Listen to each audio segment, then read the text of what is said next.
Hi, good afternoon, everyone.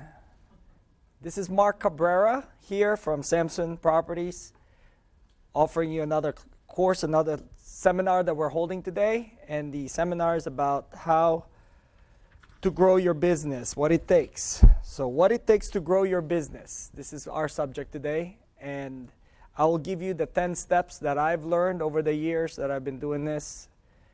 The reason why I'm able to talk to you about this today is because I've been doing business for 26 years in the real estate, and I've sold over 1,000 houses at this point and helped so many families own their home. But more importantly, being able to achieve your goals in the business is more important than anything else if you were to get into the business. It's about changing your lifestyle. So today we're going to be discussing 10 steps to grow your business. Let's talk about the 10 steps first, and I'm going to go through in detail in a minute. But in a brief summary of it, the number one thing that we need to have is to be able to identify where we are in the business and what you want out of the business. So what type of business you're in right now will make a difference, because there's many types of business in real estate, and which I will tell you, having multiple revenue stream in this business is very helpful because it allows you to grow one part of the business as other parts of the business may slow down depending on the economy, depending on a lot of factors around you. So you don't want to be dependent on what's around you more than what you can do. So let me give you different types of businesses that are available for you in the real estate. I think you already know more than likely. Some of them are actually pretty obvious, but you got the commercial side, you got the residential side, you have the leasing on both residential and commercial, you have the listing side on each transaction side, you have the buyer side, and you have the tenant side. There's a lot of ways to actually make money in this business, but there's also the investment side where you help investors purchase property and turn around and sell the property. So to me, that's what I call a recyclable client, which means you can constantly work with the same client over and over and over and just make a lot of money doing it. So, and then you also have, so looking at it from identifying what kind of business you want makes a huge difference of understanding where you're trying to get to, because a lot of times we're only focused on real estate sales because we think that's where the most money is. Yeah, the most money can be made in the sales of real estate, especially if you went into commercial properties, because the commercial properties, if you're selling buildings that are $35, $50 million buildings, yes, you could actually make a lot of money doing that. But the biggest difference is what's available to you, what you have, the resources that you work with. So what you got to identify is where the business is around you and the closest one to you. So if it was me, I would be picking the low-hanging fruits first before I start picking the ones above it or higher ones. And the reason why you would do that is because it takes a lot less energy and it takes a lot less resources out of you to be able to make the most money or pick the most fruits you can possibly get. So it's just logical for you to pick the low-hanging fruit. It's the same idea here. So you need to identify the type of business you want and the current business you currently have. If you don't have any business at all, then you got to choose a particular niche that you got to master before you go into the second one. That's one thing that a lot of people make mistakes on. They go into the business and they want to do everything. Well, yes, you want to do everything, but you're not going to make income on everything unless you've mastered everything, which is more difficult than mastering one thing. So focusing on one area of your business and you're mastering it. When I say mastering it, that you know everything that you can possibly know in terms of how to speak to people. Let's say if you want to get into picking up listings, if that's what you want to do in this business, you want to master picking up listings and getting listings and obtaining listings. So the number one thing you have to understand is you have to master prospecting. How do you get to face with people that are looking to list their property, right? The number two part is looking at it from, since you're face to face with the people, how do you get in depth in terms of being able to show them your experience and also be able to give them correct information that will make them feel confident enough to work with you. So mastering a particular niche in the business is very critical when you're first starting out, whether you want to master the buying side of it or the listing side of it, if this is the area you want to get into, which 90% of you guys probably are. Then you have the rental side, you have the property management side, you have the listing of the rental side. There's a lot of different areas, and that's why. So let me briefly go through everything here. So identify the type of business you want and the current business you have. Then document and create standards for your current business and create processes for the new part of your business. I'm going to get into this later on, but I'm just going to read right through this so you have an idea what the 10 steps that we're going to be using to be able to actually get you to where you need to go. Point A to point B requires you to take the step-by-step process. Focus on the process and schedule daily activities around the building multiple processes. So a lot of us focus on our clients, which is great. But our clients, when they've bought a house or they've listed the house and they've sold their house, they're gone. So you cannot just go from one client to the next client without realizing that there is process that you could create that will make it consistent. So just like making income, you can consistently make that same amount of income or more every single month. So you can make a career out of this. Otherwise, it's a lot harder for you to make a career out of this if you are getting monthly income that's inconsistent with the bills that you get. So at the end of the month, if there's not enough income every single month, eventually you're going to quit the business. There's no way you would stay into a business that you're not going to be able to pay even your bills or even be able to eat. So focus on the processes. Spend time for marketing and prospecting as part of your daily activities. Involve other people to leverage your time and learn to delegate and not abdicate. And I'll explain to you that later, a little bit later on as well. Attend mastermind groups and seminars to obtain fresh ideas to implement to your business.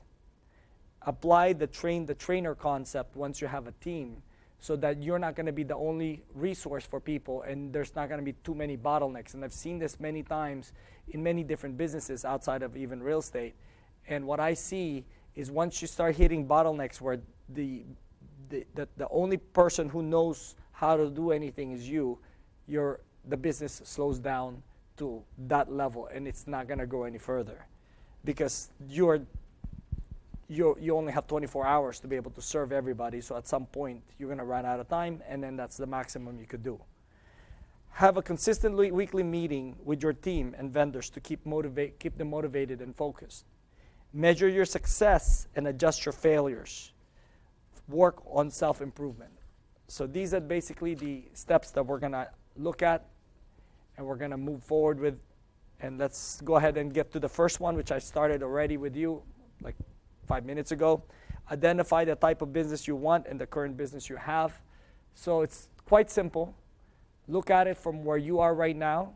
If you're not doing any transactions right now, my recommendation is start with working with buyers because those are the easiest one to work with. You got to master being able to work your buyers to be able to purchase a home, which means you need to be influential. You need to use the power of influence to be able to kind of move them from point A to point B. That requires mastery in our business. So when I say mastery is it requires for you to understand the psychology behind why people would buy a home.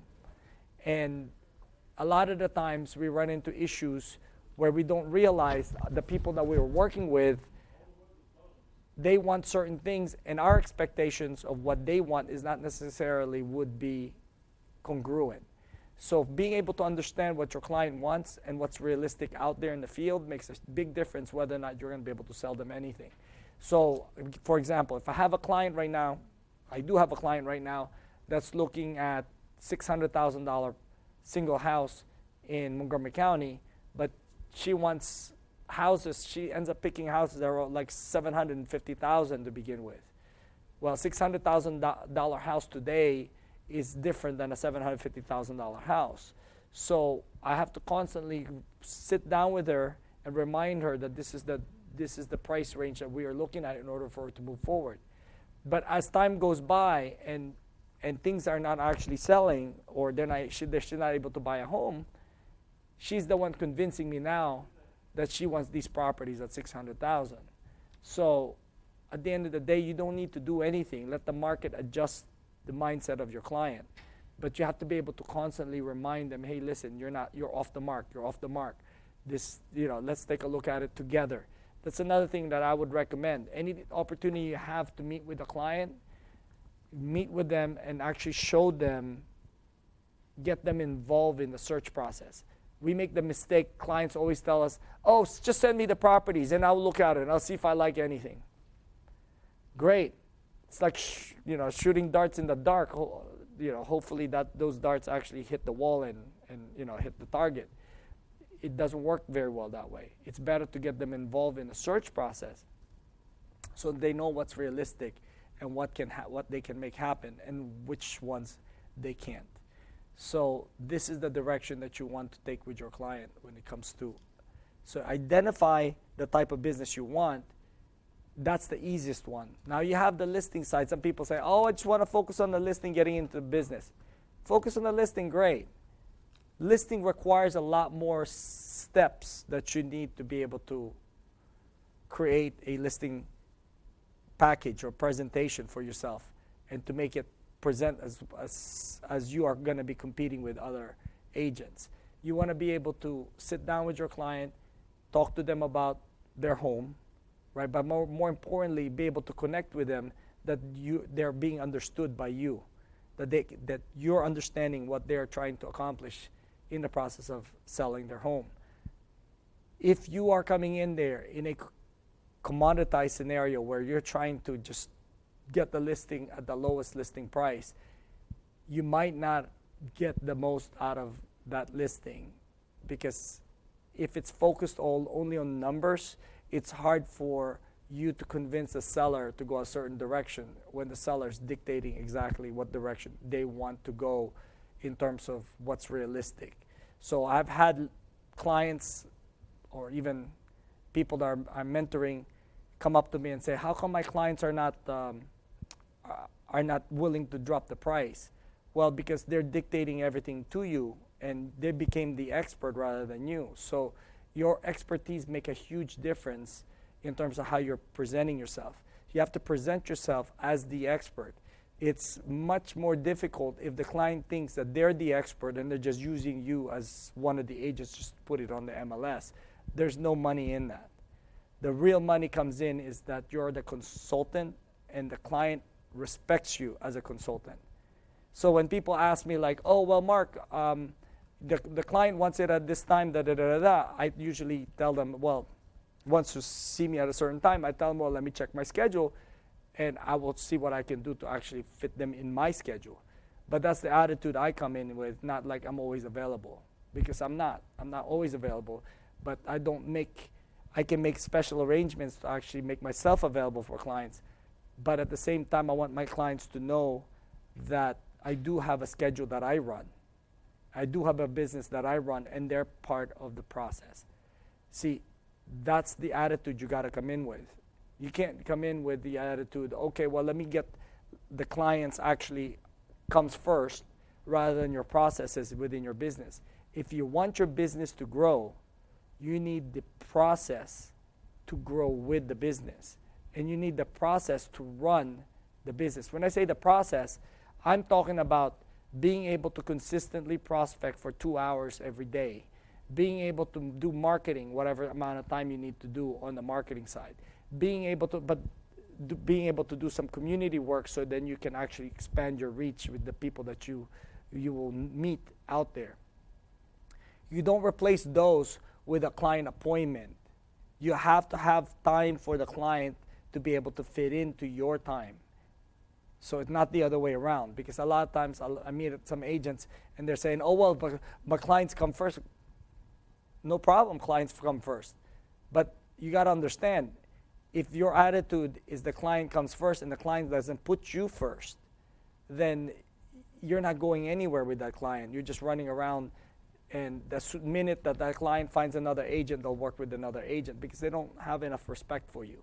So make sure you maintain respect for yourself when you're scheduling these kind of appointments and making sure that you control the time on when you meet your client.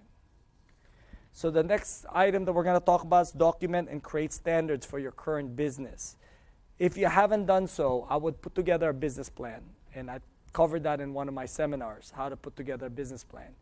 Put together a business plan, and once you have that business plan, just follow the business plan. As you want to grow your business within that business plan should have a area where you can actually see growth. So what I'm talking about that is if your plan for the year is a certain amount of money you want to make, let's say you want to make $250,000 in a 12-month time frame. You have to break that down, and I think we talked about that before in terms of what its monthly goal is in order for you to reach the $250,000. So whatever that amount is, you're looking at probably around 20-something thousand a month. You have to understand that the following year, once you hit that goal at 250, right, you shoot for a bigger number. And I have a 1 year business plan, a 3-year goal, and a 5-year goal, and where I want to be. So all those things are all written up already, exactly how I want my business and how my life can change based on the way my business is run. So I'm also being very careful now. Before I just make hundreds of thousands of dollars and spend it. And now I'm actually more careful in terms of making sure I save it and I invest it in proper places to actually make it grow. So this is the kind of things that you want to plan, as well as everything else, if you want to grow within the business, because at some point it's always good to have capital to put back into your business to grow it. So in our business, the buyer side doesn't have a lot of capital involved. It requires a lot more time, which I hope you do if you're full-time in this business. Now, if you're part-time in this business, it's a different story. What you need to do is you need to learn how to delegate your time on the most effective way of making money in this business, or more efficient way of making money in this business. Which means if you only have 20 hours, most of your 20 hours a week, most of your 20 hours should be spent on prospecting.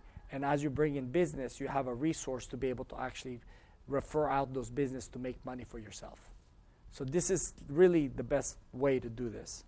But document and create standards is very, very important for you to do, because at the end of the day, what you feel like today, the business is not about what you're in a mood for.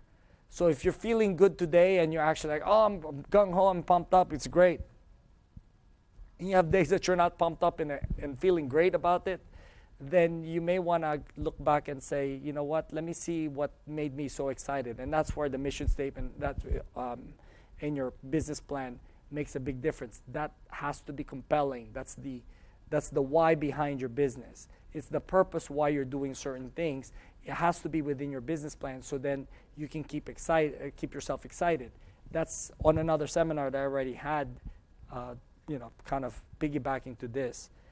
So on the growth side of your business, you're going to have the new part of your business that you want to add once you've mastered, like I said, the business that you already currently have and you're producing income in it.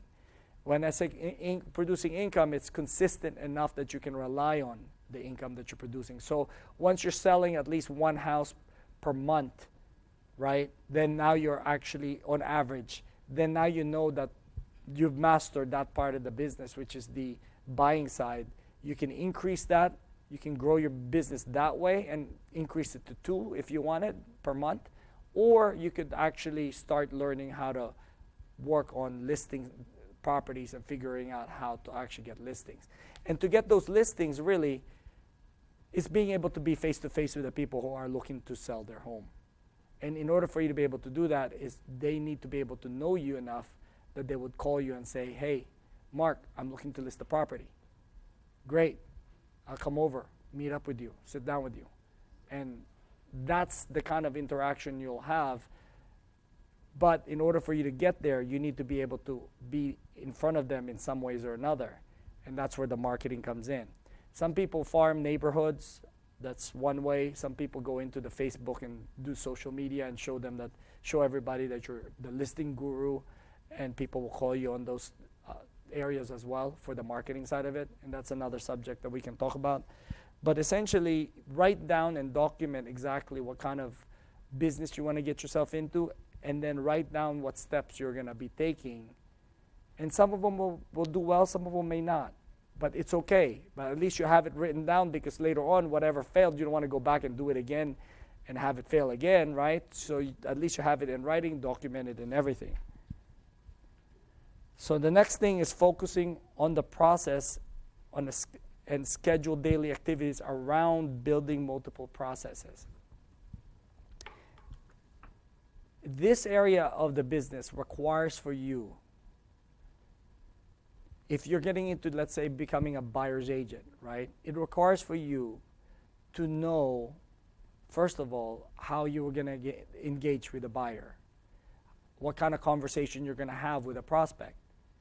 All these things requires a process. And if you never wrote it down and you think you're going to wing this, it's perfectly fine. But the biggest problem you run into is inconsistencies. As you go through the process of helping someone buy a home, if your process is not consistent, right, people cannot rely on it. See, if you think about the people that you can always trust and rely on, and you're looking at it from, let's say, your own mother and your dad, there's certain predictability about them, why you trust them and why you like them. Of course, if you like your parents.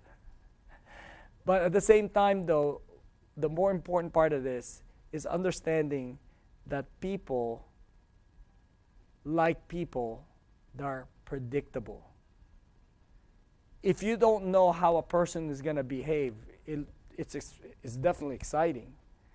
But definitely, there's a certain amount of you that would not trust that person.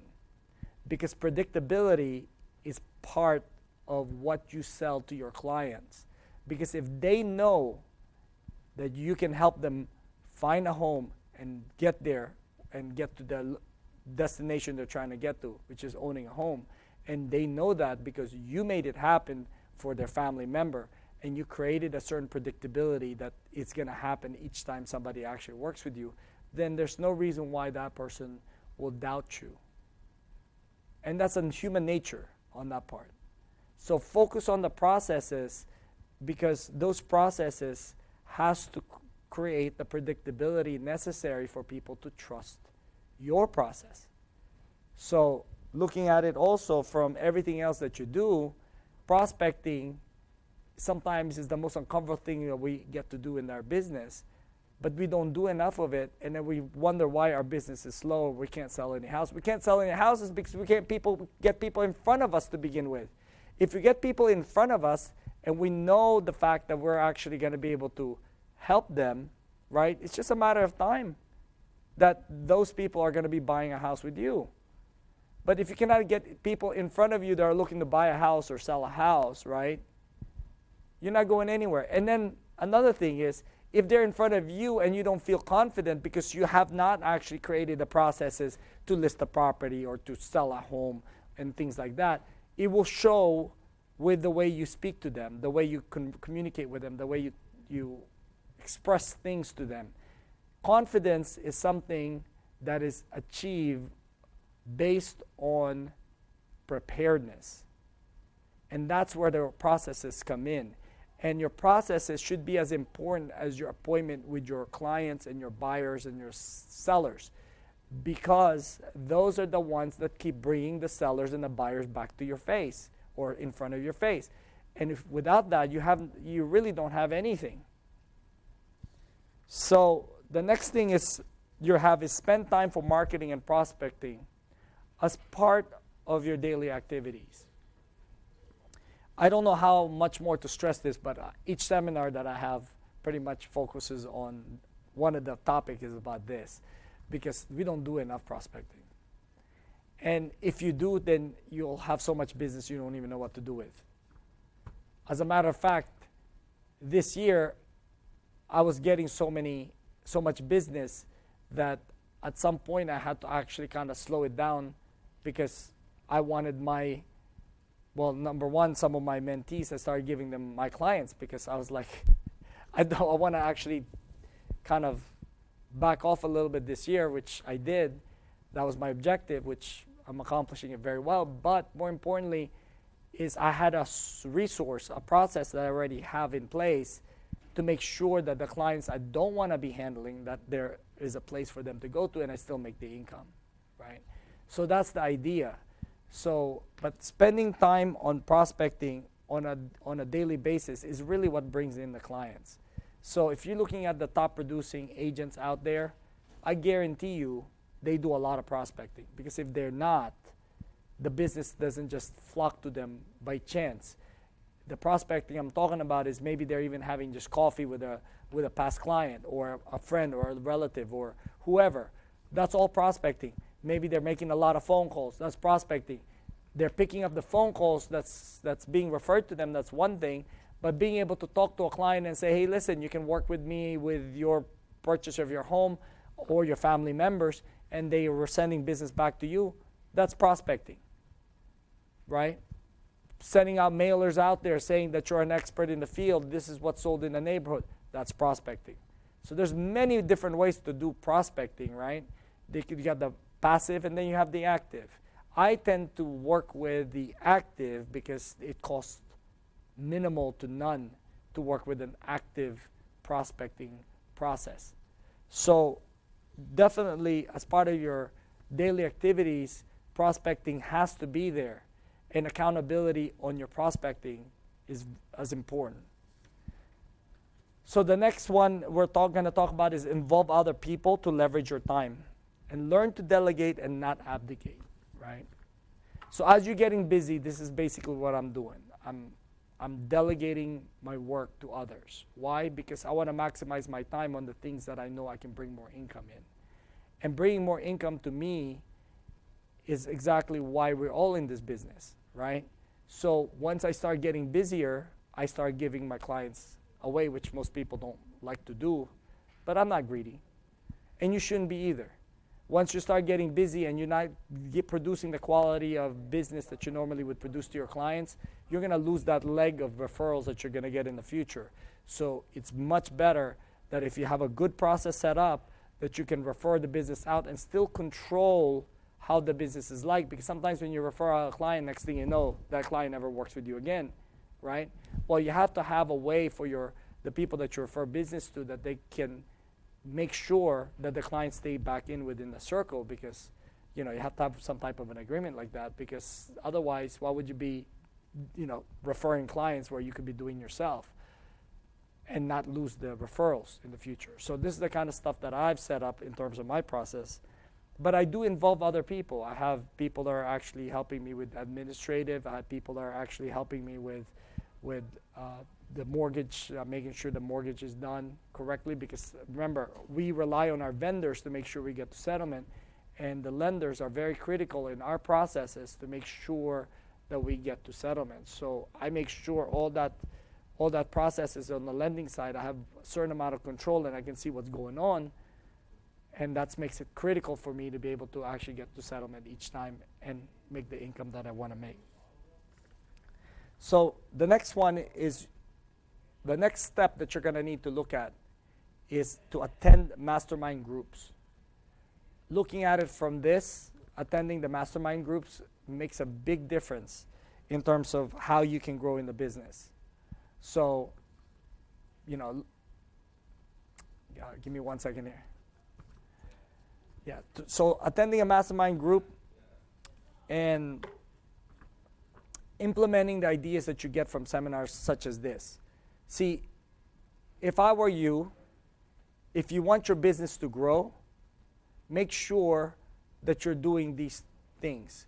You're showing up to all your trainings that you can possibly think of that can help you grow your business, and you attend some type of mastermind group.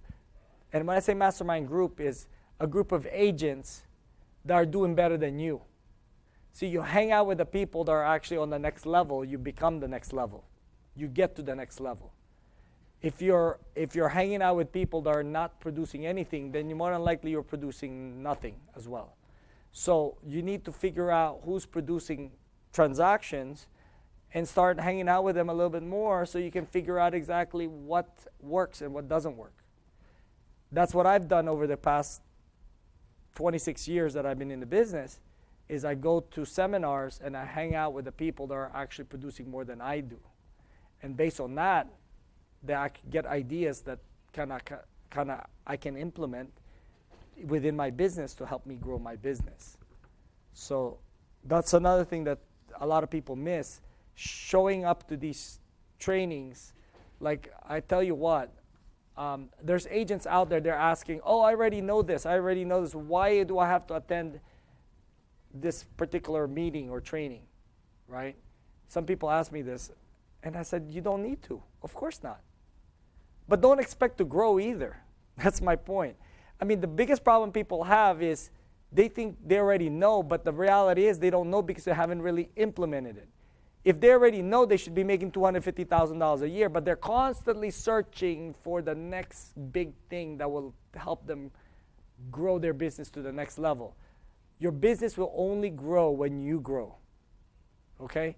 The business doesn't grow by itself without you being part of it, or you orchestrating, or you creating the processes for it, or you actually implementing the things that you've learned from others that are producing that income.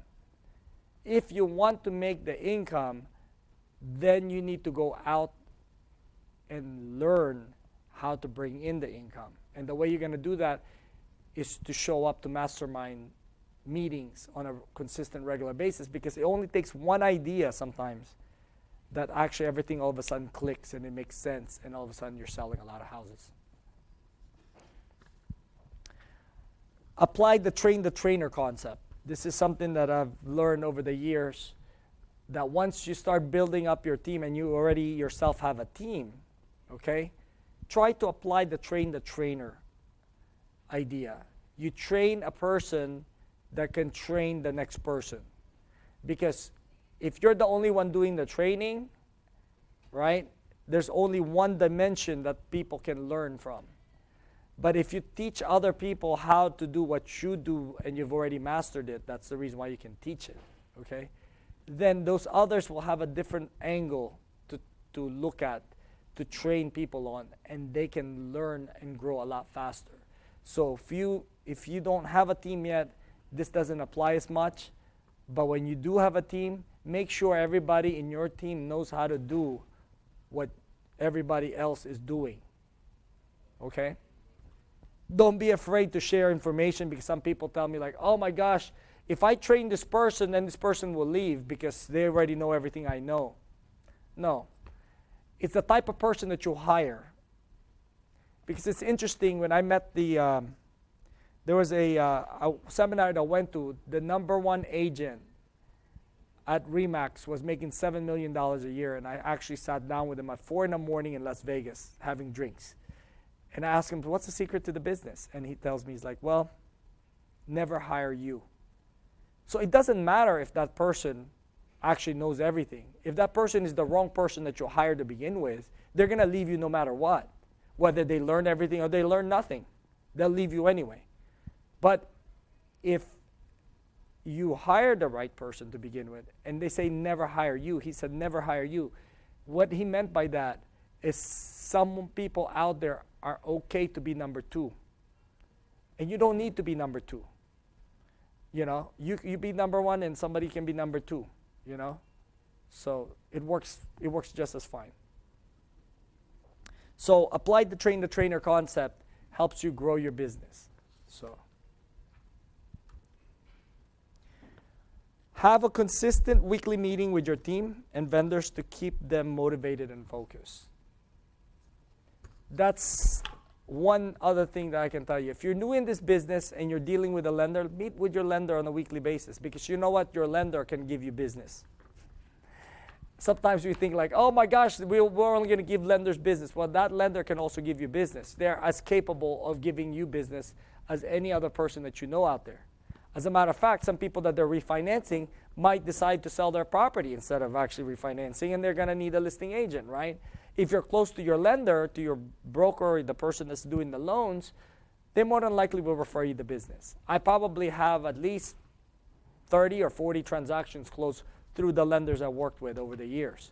So they're out there as much as you are, so it's not like they're limited in terms of resources or people that they get to meet. But more importantly, if you meet with them on a weekly basis, you know what's going on your transactions on a weekly basis. And also it allows you to actually kind of create a bonding that actually lasts for the life of your career, which is very helpful because the longer people around you work with you, the more streamlined and efficient things get, and the bigger the growth of your business become. So, and then measuring your success and adjusting your failures. Measuring your success in this business is very critical. Everything that you do, you need to keep track of. You need to measure and make sure that it's going the right direction. After 6 months, I always review my marketing plan just to make sure that my marketing plan is effective and it's working and it's creating transactions. If it's not creating transactions, then I make adjustments to it or get rid of it completely and implement a different marketing plan. So imagine all these people trying to call you saying, oh, you should go into this particular marketing, or we should do this particular company, we should actually work on this particular app or this technology, whatever. I've done it. I've done most, if not all of it, actually, that's out there, mainly because I want to see what works and what doesn't work. And if it does work, then I want to see it work consistently, because at the end of the day, why would I keep paying something that's not producing anything for me? So adjust for failures. When things don't work out, you need to be able to actually get rid of it.